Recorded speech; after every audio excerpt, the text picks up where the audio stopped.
It was about, I think, I want to say 2 years ago when I went to SmackDown, and this was the June 17th episode uh, in Minneapolis, and Vince McMahon was opening the show, and he had his announcement, um, and then he left. It was literally like I think a 3 minute segment, and he left. You know, I didn't see him like like live, but uh, I saw like the highlights when I was on my way to the arena because I had just gotten there. But nevertheless, man, I'm bringing up that you know situation again, and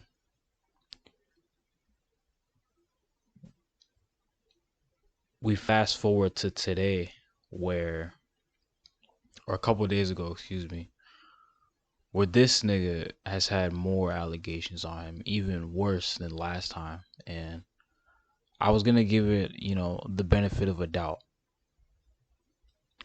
Last time, I did not think it was even. I didn't want to believe it, but I wouldn't be surprised.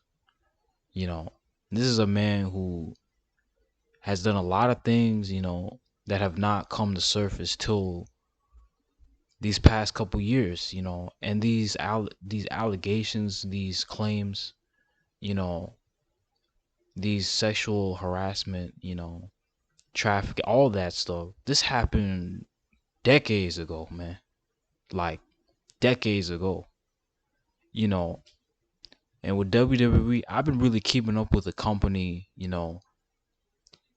with these rumors and all that stuff. And I have to say, when it comes to their TKO deal, you know, I would say this is like, I don't want to say perfect comedic timing, but this is like the wrong time, man. Like, you know, because when this nigga left 2 years ago, like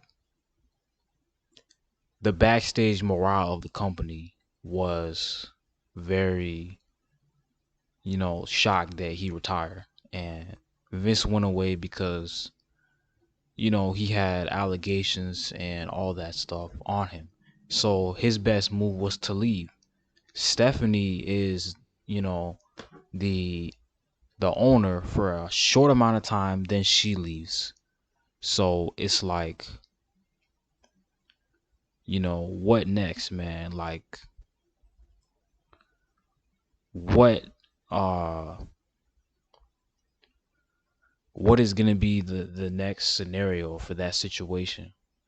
And one of the things that this nigga literally did was try like get back in the company again. He got back in the company, and this nigga like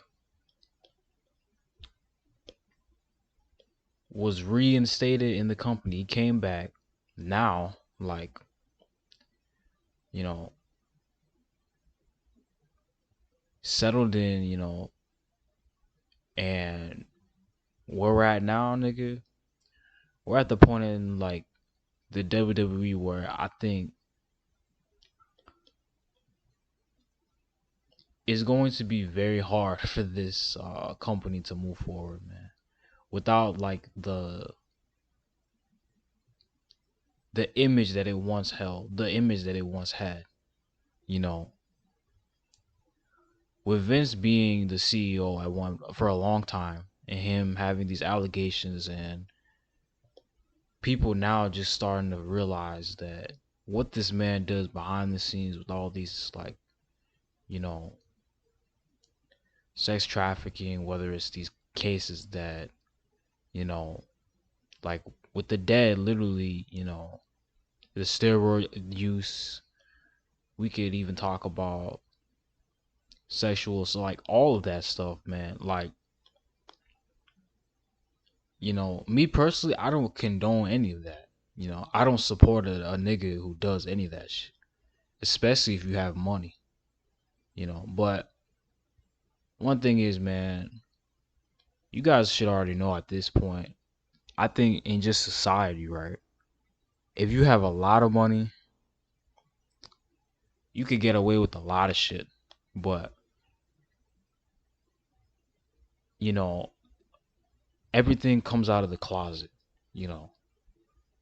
Especially I noticed with these past couple years, it's been really starting to slowly come out that this dude is a, you know, I would say a predator, a groomer, all that shit. Like, you know, but at first, I'm not gonna lie, man, I didn't want to believe it because I guess I was so like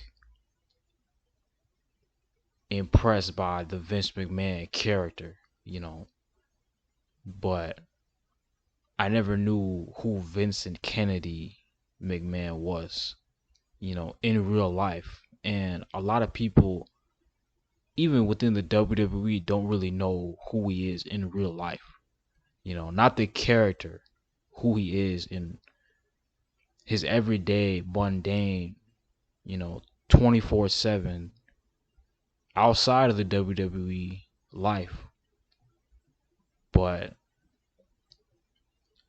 man, this doesn't look good on WWE's part, and it's gonna take a while for them to really clean this up, clean this up in their image, because with this TKO deal that they literally just got, I think this is gonna backfire, and I really don't think like they're gonna strive to be better in the future, because if they really want to become successful, number one, they have to get rid of this nigga, and number two, they have to actually like, you know, build a brand off of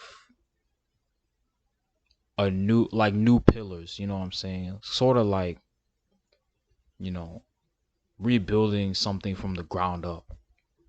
And man, like rich billionaires, like I said, they get away with anything, but at the same time, you know, nothing can be kept a secret forever.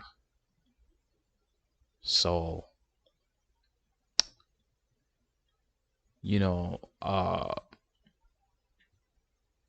I hope the victims, they have their voices heard, and I hope that, you know, everything in the company is settled, like lawsuits and all that, and the WWE can somehow make this into something that people can forget about. But in today's time, it's not really it's not really possible. But man, there's a lot of other videos that I gotta make, and there's a lot of topics I gotta cover just within WWE. But stay tuned.